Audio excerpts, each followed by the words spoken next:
Assalamualaikum. Anda berada di channel Neng Story. Semoga Anda semua selalu diberi kesehatan dan kelancaran dalam setiap urusan. Sebelum kita mulai kisah hari ini, mari kita bersholawat bersama. Allahumma sholli ala Sayyidina Muhammad.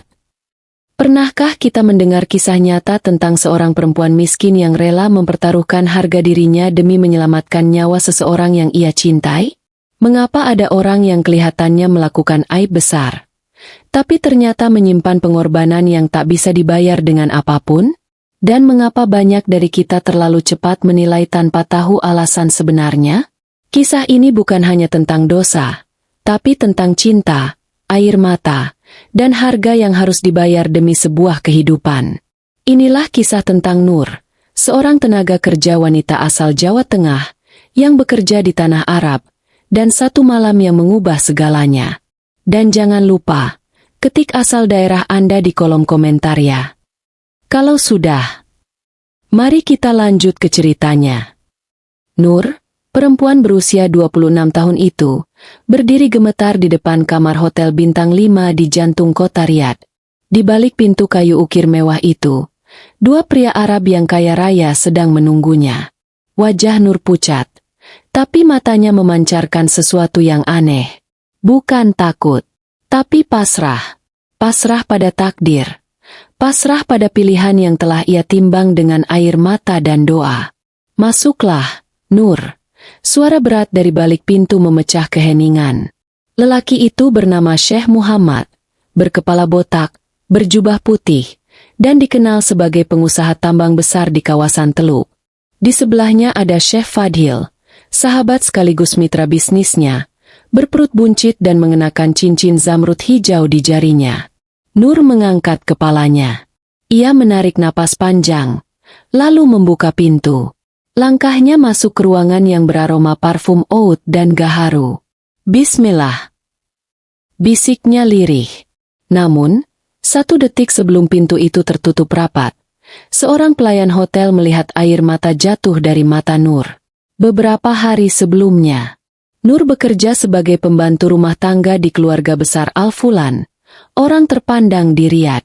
Tugasnya berat, dari bersih-bersih, memasak, hingga menjaga anak. Namun ia tak pernah mengeluh. Ia dikenal rajin, sopan, dan tak banyak bicara. Nur, kamu dapat surat dari Indonesia, kata majikannya sambil menyerahkan amplop putih yang sudah lusuh. Nur membukanya dengan tangan gemetar. Saat membaca isi surat itu, wajahnya langsung berubah. Air matanya jatuh satu persatu. Adikmu terkena tumor otak stadium lanjut. Jika tak segera dioperasi, umurnya tinggal beberapa bulan. Demikian bunyi surat dari rumah. Malam itu, Nur tidak tidur.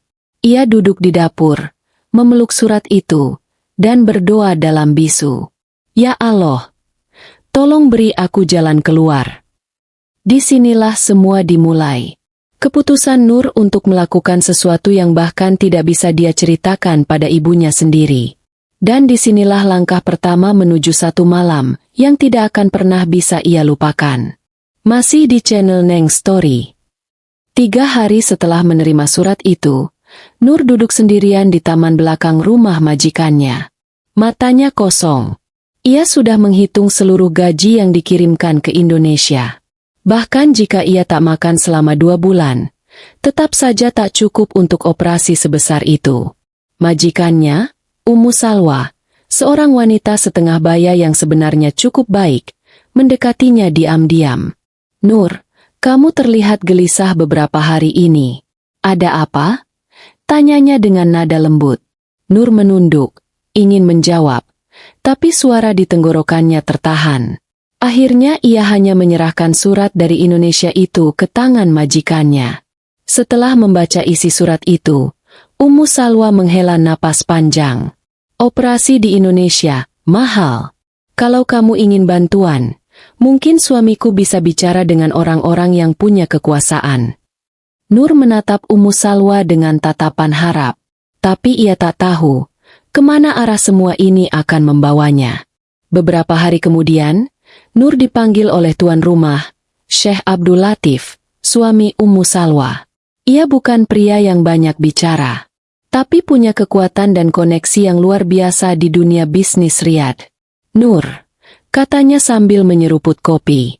Aku sudah ceritakan masalahmu ke sahabatku, Syekh Muhammad dan Syekh Fadil. Mereka ingin menolongmu. Nur diam. Menunggu. Mereka bersedia memberimu uang 500.000 rial. Tunai. Ditransfer langsung ke rekening keluargamu di Indonesia. Tapi, Syekh Abdul Latif terdiam sejenak. Tapi apa, Tuan?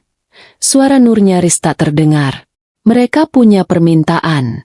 Mereka ingin 1 malam bersamamu. Bersama-sama. Detak jantung Nur langsung berhenti sepersekian detik. Matanya membelalak. Berdua. Dalam 1 malam? Syekh itu hanya mengangguk pelan. Mereka tidak akan memaksamu. Tapi tawaran itu hanya untuk malam ini. Mereka tahu kamu sedang sangat butuh. Malam itu, Nur mengunci dirinya di kamar pembantu. Ia menangis hingga sajadahnya basah. Tangannya terus menggenggam foto adiknya yang sedang terbaring di rumah sakit kecil di kampung. Ya Allah, apakah aku harus menyerahkan kehormatanku demi nyawa adikku? Apakah ini dosa, jika aku berniat demi menyelamatkan seseorang? Nur berguling di lantai, menangis dengan tubuh gemetar. Namun saat suara adzan subuh mulai terdengar dari kejauhan, ia mendadak tenang. Ia bangkit, mengambil air wudhu, lalu sholat 2 rakaat yang membuat tubuhnya luluh. Pagi harinya, ia berdiri di depan Syekh Abdul Latif. Aku setuju, katanya tenang. Tapi dengan 1 syarat. Transfer langsung uang itu ke rekening adikku. Malam ini. Tanpa syarat tambahan. Syekh itu mengangguk. Aku akan mengurus semuanya. Mereka menunggumu di Hotel Al-Murjan jam 8 malam. Pukul 8 malam. Riyadh terasa lebih sunyi dari biasanya. Nur berdiri di depan kamar 903. Di lantai tertinggi Hotel Bintang 5 itu. Tangannya mengetuk pelan. Dan saat pintu terbuka, ia melangkah masuk ke dalam gelap. Masih di channel Neng Story. Kamar itu luas dan beraroma mewah. Lampu kristal menggantung di langit-langit, menyinari sofa kulit mahal dan karpet Persia yang membentang dari pintu sampai balkon. Syekh Muhammad duduk di pojok ruangan dengan pakaian jubah panjang berwarna krem, sedang memutar tasbih di jari kanannya. Di sampingnya, Syekh Fadil terlihat lebih santai, menyilangkan kaki sambil menyeruput teh saffron. Selamat datang, Nur. Suara Syekh Muhammad dalam, berat, namun tenang. Nur tak menjawab. Ia berdiri diam. Kepalanya menunduk. Jantungnya berdetak cepat. Tapi ia berusaha tetap tegak. Kau sangat cantik malam ini. Duduklah dulu. Tenangkan diri. Tak perlu takut, ujar Syekh Fadil sambil tersenyum tipis. Aku hanya ingin malam ini cepat berlalu. Setelah itu, kalian bisa transfer uangnya. Jawab Nur dingin, tapi suaranya sedikit bergetar. Uangnya sudah ditransfer. Kami bukan pembohong, balas Syekh Muhammad sambil menunjukkan bukti transfer di layar ponselnya. Nur mengangguk. Ia memejamkan mata sesaat. Lalu melepaskan hijabnya perlahan. Suasana berubah hening. Kedua pria itu saling berpandangan, lalu berdiri. Malam itu berlangsung panjang. Tubuh Nur digunakan. Hatinya kosong. Tapi pikirannya tetap pada satu hal. Wajah adik kecilnya yang sedang terbaring di rumah sakit dengan selang infus dan tatapan lemah. Setelah semuanya selesai, Nur bangkit dari tempat tidur. Ia mengenakan kembali pakaiannya dengan tangan gemetar, lalu mengambil tas kecilnya tanpa sepatah kata pun. Nur, kata Syekh Fadil, kau perempuan paling berani yang pernah kami temui. Tak ada yang menangis atau melawan, hanya kau yang tetap dingin. Nur menatap mereka berdua. Matanya merah, tapi suaranya tetap tenang. Kalian mungkin mengira aku menjual tubuhku. Tapi kalian takkan pernah menyentuh jiwaku. Lalu ia melangkah keluar dari kamar itu. Tanpa menoleh ke belakang. Tanpa tangis. tanpa dendam. Di dalam lift, Nur menatap pantulan wajahnya di cermin. Wajah perempuan muda, dengan bekas luka tak kasat mata, tapi juga dengan keberanian yang lahir dari cinta. Ponselnya bergetar pelan. Satu pesan dari Indonesia masuk. Nur, uangnya sudah kami terima. Rumah sakit akan mulai operasi adikmu pagi ini. Terima kasih, Nur. Kakak adalah malaikat. Mata Nur berkaca. Tapi ia tidak menangis. Ia hanya memejamkan mata, lalu bersandar ke dinding lift. Ya Allah, hanya Engkau yang tahu kenapa aku memilih jalan ini. Masih di channel Neng Story. Pagi harinya, Riyad mulai sibuk kembali. Tapi bagi Nur, waktu seperti berhenti. Ia belum kembali ke rumah majikan. Ia duduk di sebuah musala kecil dekat pasar tua, mengenakan gamis longgar dan kerudung besar. Wajahnya polos, tanpa make up, namun sorot matanya berubah. Ia membuka ponsel. Ada satu pesan suara dari ibunya di Indonesia. Nur, adikmu baru saja masuk ruang operasi. Dokternya bilang peluangnya besar, asalkan semua prosedur dijalani. Kami tidak tahu dari mana kamu dapat uang sebanyak itu. Tapi kami yakin, Allah pasti menolongmu. Kami doakan terus dari sini, Nak. Nur terisak. Ia peluk ponselnya erat-erat seperti memeluk suara ibunya sendiri. Tapi air matanya tetap tak bisa ia tumpahkan dengan bebas. Ia masih merasa najis. Meski hatinya mengatakan ia telah melakukan sesuatu demi kehidupan orang lain. Siang itu, seorang pria Arab mengenakan setelan hitam mendatanginya. Ia membawa mobil mewah, berhenti tepat di depan musala. Nur, katanya sambil menurunkan kaca jendela. Syekh Muhammad ingin bertemu. Satu kali saja. Aku sudah selesai dengan semua itu. Jawab Nur tegas. Tidak untuk urusan yang sama. Ada sesuatu yang ingin beliau sampaikan, katanya lagi. Setengah ragu, Nur akhirnya masuk ke mobil. Sepanjang perjalanan, ia diam. Tak ada sepatah kata pun. Hanya doa dalam hati yang terus ia bisikan. Di tempat pertemuan, Syekh Muhammad sudah menunggunya di ruang kerja yang luas dengan rak kitab-kitab tebal dan kaligrafi di dindingnya. Ia berdiri, memberi salam dengan tangan terbuka. Nur tak menjawab salam itu.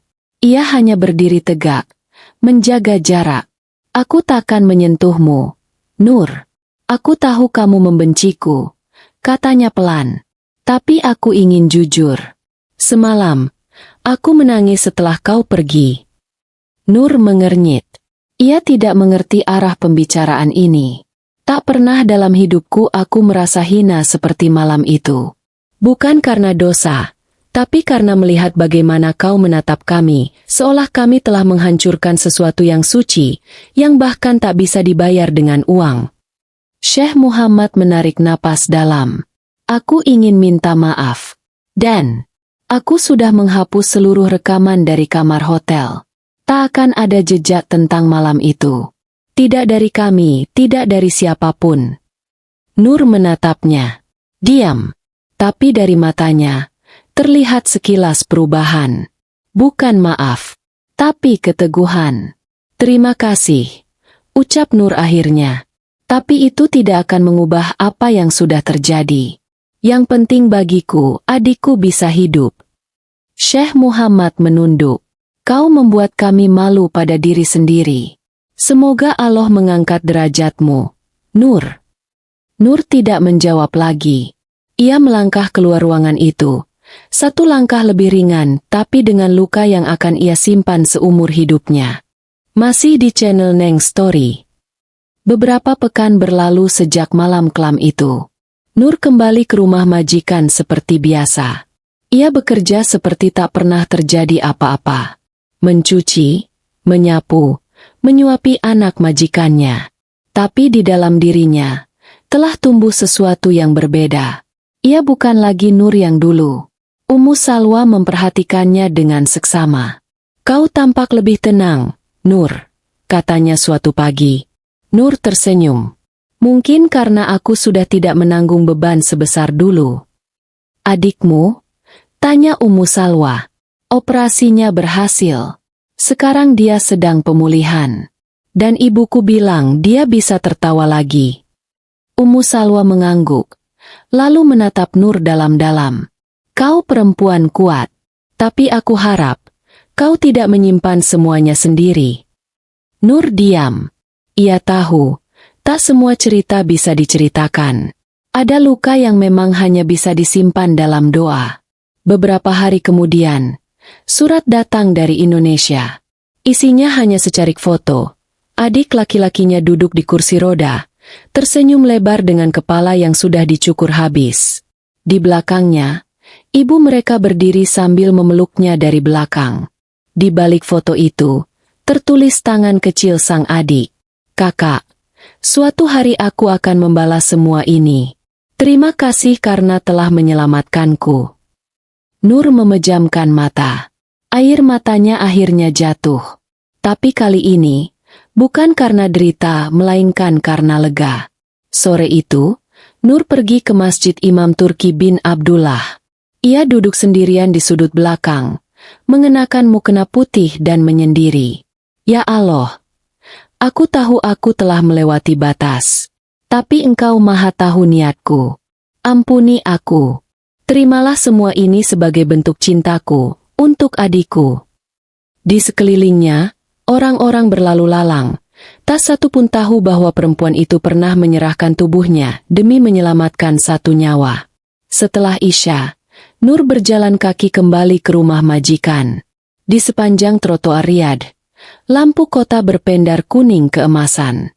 Malam terasa damai. Tapi langkah Nur masih seperti menanggung beban yang berat. Tiba-tiba, sebuah mobil mewah berhenti di dekatnya. Kaca jendela terbuka. Ternyata Syekh Fadil. Nur. Panggilnya lirih. Tunggu sebentar. Nur menatap tajam. Kenapa kamu muncul lagi? Aku ingin tahu. Apakah kau akan kembali ke Indonesia setelah kontrakmu habis bulan depan? Nur menjawab singkat. Iya. Syekh itu terdiam, lalu berkata pelan. Kalau suatu hari kau butuh perlindungan, butuh tempat tinggal, atau apapun carilah aku. Aku tidak akan menagih apapun. Aku hanya ingin menebus dosaku. Nur tidak menjawab. Ia hanya menunduk, lalu melangkah pergi. Kali ini, tanpa menoleh ke belakang. Masih di channel Neng Story. 4 minggu kemudian, Nur berdiri di Bandara King Khalid, Riyadh. Ia mengenakan jaket panjang dan kerudung biru tua. Di tangannya, hanya ada satu koper kecil dan sebuah paspor hijau. Tak ada barang mewah, tak ada oleh-oleh.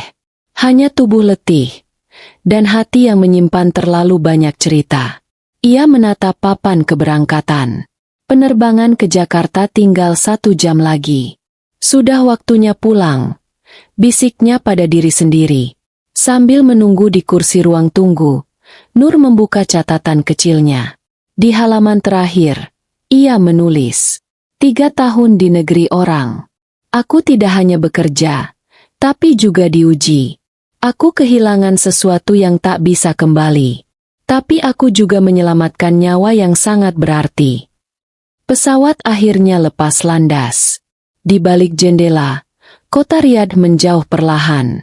Nur menyandarkan kepala ke kursi, matanya memejam. Dalam diam, ia mengucap istighfar berkali-kali, berharap waktu akan membersihkan luka yang tak terlihat. Di Indonesia, keluarga Nur sudah menunggu di bandara. Sang ibu memeluknya erat begitu Nur muncul di pintu kedatangan. Anakku, kau lebih kurus. Tapi wajahmu seperti lebih damai. Nur tersenyum. Aku sudah melewati masa paling berat, Bu. Adiknya yang kini sudah bisa berjalan perlahan dengan bantuan tongkat, ikut memeluknya.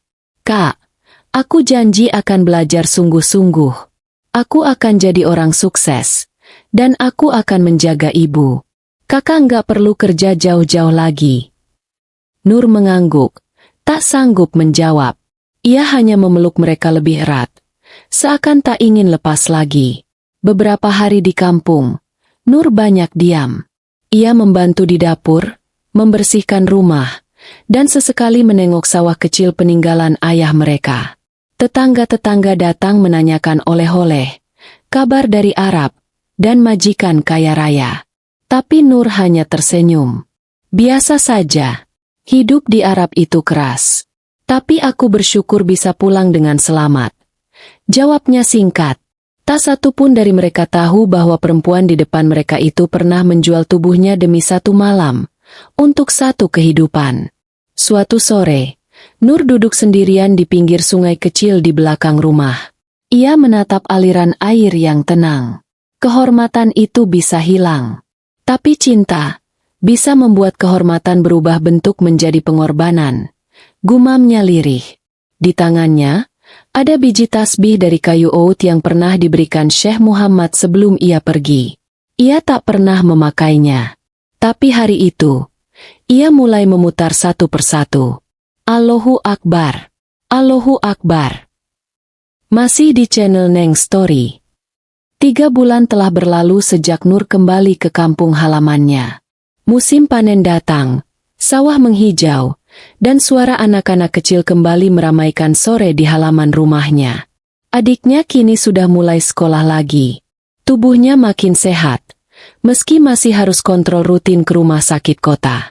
Tapi senyumnya telah kembali. Dan tawa kecilnya yang dulu hilang, kini memenuhi rumah mereka. Nur mulai berjualan kecil-kecilan di depan rumah. Ia menata meja sederhana, menjual gorengan dan kopi sachet untuk para petani yang lewat.